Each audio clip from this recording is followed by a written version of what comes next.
It is genuinely good to be here. It's nice looking out, seeing all the smiling faces. Spring is around the corner. Believe it or not, the snow bunny is enjoying the nice warm weather. It's hiking weather, and it's beautiful. Our theme this year is the heart of man plans his way, but the Lord establishes his steps.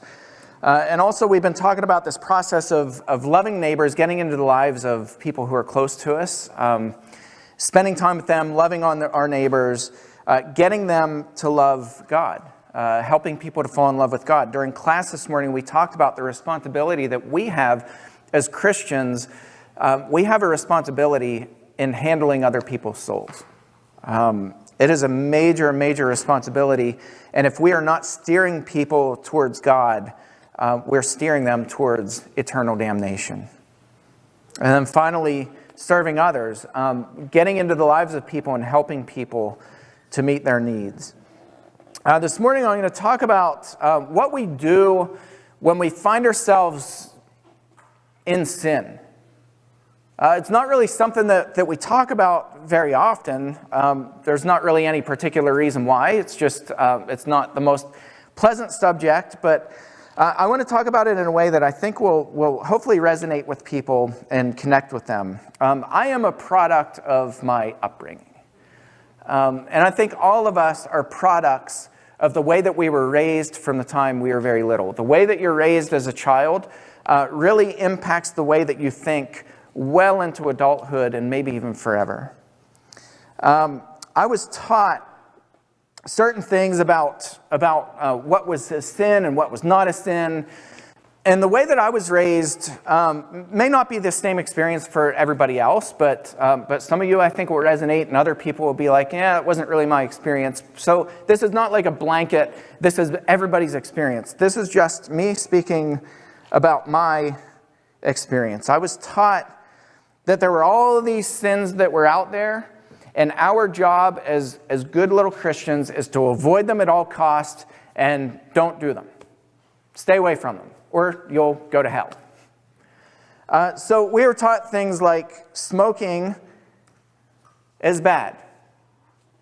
Not a bad thing to teach kids. So that was one of the big sins. You stay away from smoking. It's bad. Christians don't do this, and if you don't avoid this, you're going to burn for eternity. But then that kind of moved, when I got to college, that kind of moved into another category of smelling like smoke. You couldn't smell like smoke, and that was back in the day. I know you youngsters won't resonate with this, but smoking was allowed in all indoor places. Indoor restaurants, everybody smoked inside restaurants, and they had smoking and non-smoking areas. But it didn't matter. If you walked into any restaurant, you would walk out smelling like an ashtray. So when I was at Harding, I was surprised when we got called in and reprimanded for smelling like smoke after we had been at one of our favorite places to go get coffee and sometimes food, but good old-fashioned Waffle House.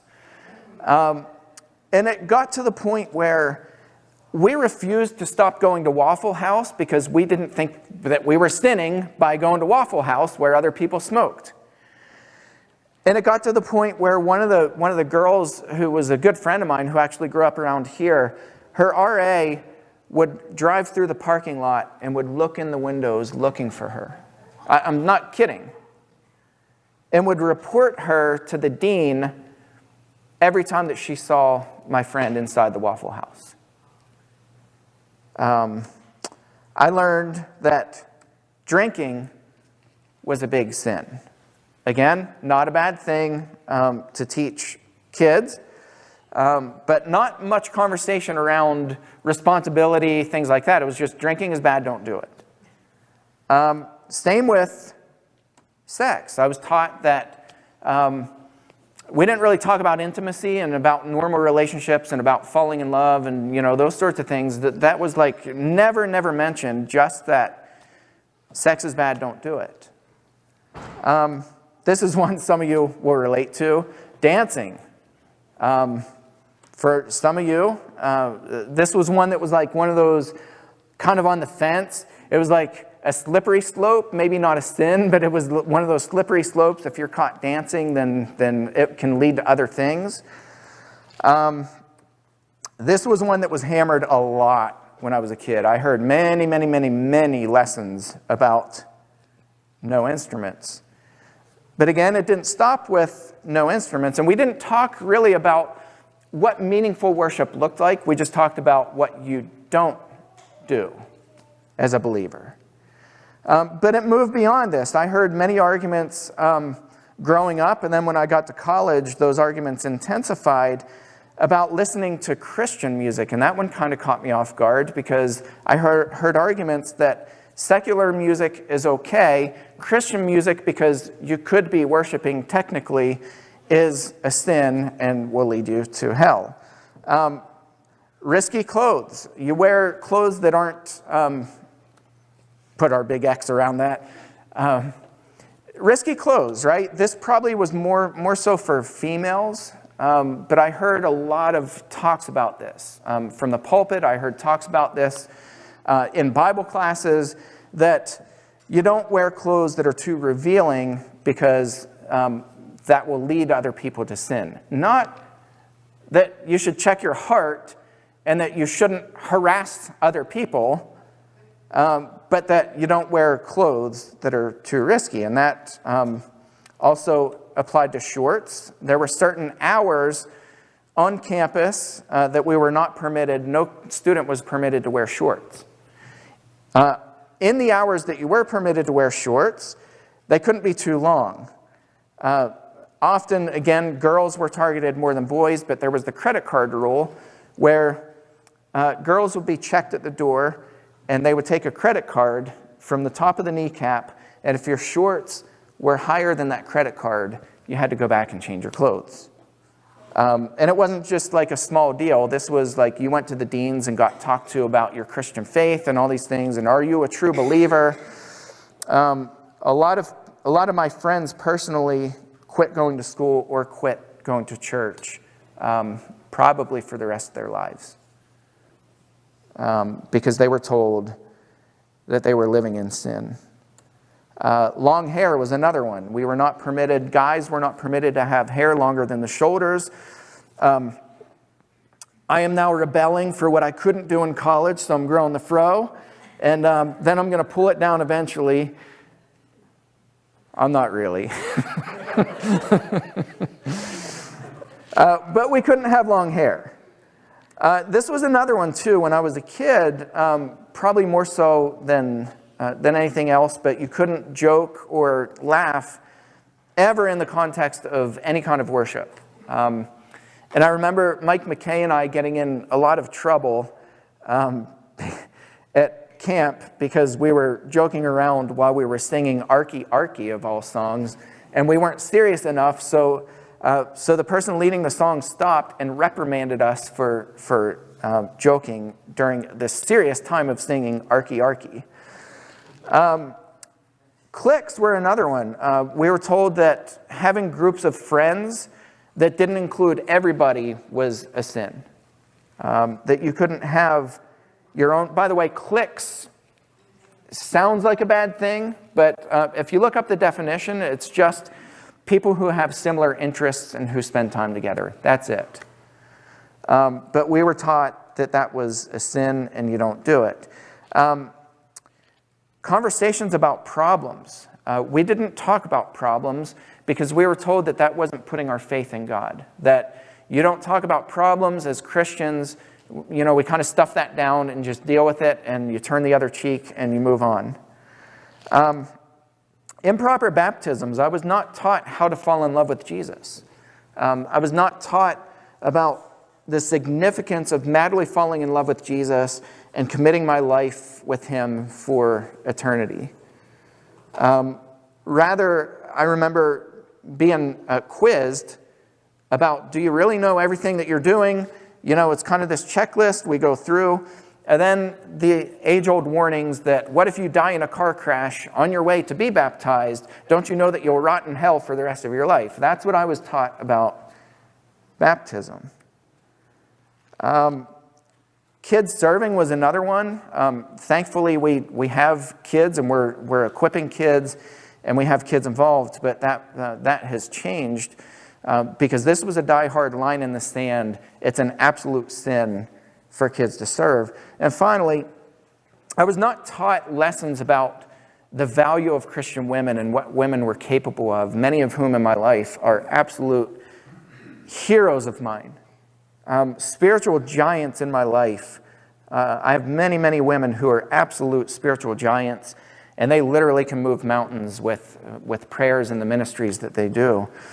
I was only taught that they can't serve, that was a sin and a violation against God for them to serve. So these things are kind of interesting because the way that I was taught, it was almost as if everything was bad. It was like you're taking a test at school and your teacher's just marking everything in red ink and saying, nope, fail, fail, wrong, wrong, wrong, wrong, wrong, that's wrong, that's wrong, that's wrong. We weren't taught how to do things for the Lord and for other people and for the kingdom. And so I started seeing many, many friends, countless friends of mine, both growing up here and when I went away to college, countless friends of mine who were leaving the faith in droves. They were leaving the church, they were leaving the faith. And it didn't make sense to me at the time. I just thought, well, why don't they just, suck it up and love God and move on? And now in hindsight, I start looking back and I thought we have a system that was kind of created that sets people up for failure. I thought this was an interesting quote by Albert Einstein. Everybody is a genius, but if you judge a fish by its ability to climb a tree, it will live its whole life believing that it is stupid. I thought that was kind of interesting. If we lock people into this system and say this is the only thing that you can do and everything else is off limits, then we don't teach people what their potential is. This just was published by the Christian Chronicle this past week. It was 5 days ago. Where have all the churches gone? This is an article by Cheryl Bacon, and she's talking about the number of churches that are closing their door at exponential rates. It's happening really, really quickly now. I think everybody agrees that this is an unstoppable wave that it's not going to turn around. This is where we are. So she's asking for people in this article, hey, if you're one of the hundreds and hundreds of churches that has recently closed your doors, please reach out to us. We're trying to do a story on that to find out why and what led to that. So here are the things that I learned about sin growing up, and this certainly isn't the case now, but growing up, this is what I had learned about sin. That virtually everything is a sin and will get you in trouble, that you should avoid everything, including good things, and that you should hide from problems. And it taught me, growing up, live with shame and secrecy. Don't tell people what you're doing because it's probably going to be a sin, and you're going to get in big trouble. What I didn't learn growing up, and I think this is significant, I didn't learn that messing up is just a part of life and that we all will repeatedly fall down. All of us, every one of us. I didn't learn how to differentiate sin from people's preferences. There was no differentiation in my world. It was just all of these things are a sin, and if you're doing them, you're probably going to get kicked out of the church, or you're going to get lectured, or you're going to get in trouble when you get home. Don't do them, avoid them. And there was no differentiation between sin and people's preferences. I didn't learn how to be open and transparent about my own struggles, and that's a big one. I didn't learn that mistakes are part of life and that they don't ever, our mistakes don't ever change our value, but they can increase our worth. And what I mean by that is, if you think about your kids and some of the mistakes that they make, that doesn't ever change the value of your child. That doesn't ever, in your own eyes, that doesn't change the value of who they are. And the other thing is that they can increase, those mistakes can increase their worth because they learn from those and they grow from those mistakes if we allow our kids to make mistakes. They grow from those. They learn from them, and they learn how to communicate with you about anything and everything. I didn't learn how to nurture the broken and guide them back to health. I only learned how to point people out who were probably heretics because they believed this about this or that about that. I learned how to point people out and how to go on witch hunts, really, and drive through parking lots looking for people who smell like smoke. I didn't learn how to actually sit down and recognize who the broken are and how to nurture them back to health and how to just love them. And I didn't learn how to live with joy and how to believe in myself. And believe it or not, this is one that I still struggle with today. I second guess myself about just about everything. When I hear something about something I'm doing wrong, or I offended somebody, or whatever it is, it shuts me down inside, and it brings me back to all these lists with all the circles through them of things that you failed. That's what I hear in my mind. And I didn't learn that Jesus is our advocate when we sin, and that he wants us to walk like him. And that's what the lesson today is about. And I hope that we can change course in the way that we think about things in the church. Not that we shouldn't talk about things that are sinful, but guys, not everything is sinful. Not everything should make us hear that somebody's disappointed in us. And what about sinning? I think we should be teaching people that, yes, we should avoid sin. We really should. But when we do sin, like John says, Christ is our advocate. And I want to talk about that word for a little bit. I'm going to go back and read the scripture, and I think it's so important. And this was like this big aha moment for me that I wish I heard this lesson over and over and over and over growing up as a kid. And I hope that we teach our kids now this, that we teach our grandkids this. Here's the lesson. Here's what John says. He says, "My little children," do you hear how he addresses them? Not you sinners, you slippery slope walking person, right? He says, "My little children, I'm writing these things to you so that you may not sin. But if anyone does sin, you're going to lead other people to sin," and right? He doesn't say that, does he? He says, "But if anyone does sin, we have an advocate with the Father, Jesus Christ the righteous." Jesus is our advocate. That word for advocate is really interesting. I find it interesting because I'm considered a victim's advocate, right? In the work that I do with abuse, I'm a victim's advocate, which means that an advocate, literally this word is two words put together, and it means somebody who walks closely beside you and they speak on your behalf. They make a proper judgment on your behalf. I've been in the courtroom when advocates have spoken on behalf of people who are badly, violently abused. I've sat in court, and the advocate, a good advocate anyway, will say to the victim, "Now is not the time for you to talk. Let me talk for you.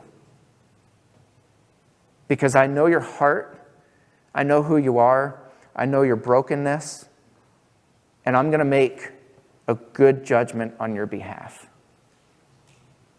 That's the word that John uses here. We don't have somebody who slams us, who shames us, who tells us how wrong we are, who tells us that we're leading others astray. We have, when we sin, we have an advocate. We have somebody who's in our corner. We have somebody who knows us and knows our heart and is telling us, now's the time to be quiet. I'm going to the Father on your behalf. We're going to get you through this. We have an advocate with the Father, Jesus Christ the righteous. He is the propitiation for our sins. That word is interesting. I had to look it up because propitiation is not a word that we kind of use in our everyday language, is it? So I was like, what is propitiation? I feel like I'm back in King James time right now. Propitiation is an interesting word in the original language. I looked it up. And what it means is that somebody is speaking to somebody who's angry, and they're advocating for you to soothe that relationship and to restore it back to whole again. Jesus is the propitiation for our sins, and not for ours only, but for the sins of the whole world. And by this we know that we have come to know him if we keep his commandments. Whoever says, I know him, but does not keep his commandments is a liar. And if the truth is not in him, but whoever keeps his word, in him truly the love of God is perfected. Guys, I had a lot of people who I knew growing up who said, I know God, and let me tell you all the things you're doing wrong. And this is what's interesting. Their walk looked anything but righteous. Because there's an interesting thing about preachers' kids. Because preachers' kids are kind of put under a spotlight. And it's kind of, right, Roy? It's kind of common knowledge. Like, preachers' kids are really looked at. But there's an interesting thing is that preachers' kids also know how to look around and see how people behave outside the four walls of the church building. And we saw things growing up from the very people who were shaking fingers at us, telling us we were going to hell. They were doing things like renting pornography from Video Haven. Remember Video Haven up in the Diamond? Those same people who were telling us that all these things that we were doing wrong as kids were renting pornography from Video Haven. That was kind of interesting. You'd walk in and catch people in the act, and you're like, huh, and I'm the bad one. Who knew? So whoever says, I know him, I know God, but doesn't keep his commandments is a liar, and the truth is not in him. But whoever keeps his word, in him truly the love of God is perfected. Let me say that again. The love of God is perfected. By this we may know that we are in him. Whoever says he abides in him ought to walk in the same way in which he walked. This is what we need to be teaching our kids. That it's okay to mess up. It's okay to make mistakes. It's okay to take risks on behalf of other people. It's okay to go out and to live life and not be afraid that everything you're going to do is going to make you fail. We do not need to set our kids up for failure. We need to teach them that when, not if, when they sin, when they mess up, and they will, when they mess up, Christ is their advocate, that they can talk to us about anything, that they can be open and honest, they can share their hurts and their pains and their struggles and not feel like everything is going to send them to hell. They can talk to us and know that Christ is advocating for them right then in that moment, and that their goal is to redirect their life and recalculate and walk like Jesus Christ walked his life. And I think when we do that, we change this course of having all these dropaways, all these people who are leaving the church in droves and closing their doors and walking away, not just from the church, but walking away from God and saying, you know what, if this is what Christianity is about, I don't want anything to do with it. We need to change course. And instead of telling people everything they can't do, tell them what they are capable of.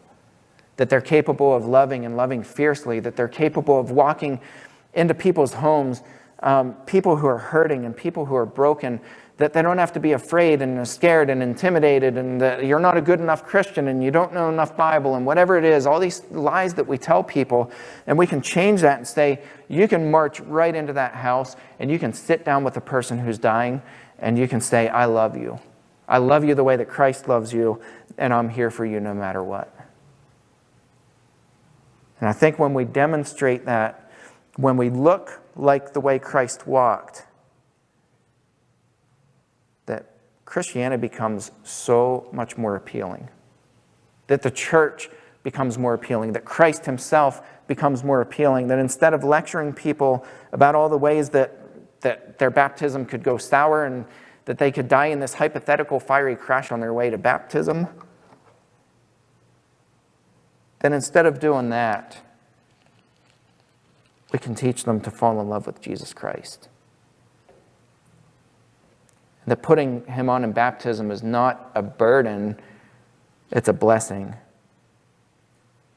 And that it's exciting, and that it's worth celebrating, and that it changes your life for eternity. I'm going to leave the message there for you. There's lots to learn. We all have lots to learn, and I hope we continue growing in our faith and that we become a hospitable church for the broken, for the sinful, for people who are really struggling in life. I think God will bless that. I know that God will bless that, and God is blessing each and every one of you. If there's somebody this morning who has not yet taken that step to put Christ on in baptism, or if there's anybody who has prayer needs, we would invite you to come up so we all stand and sing together.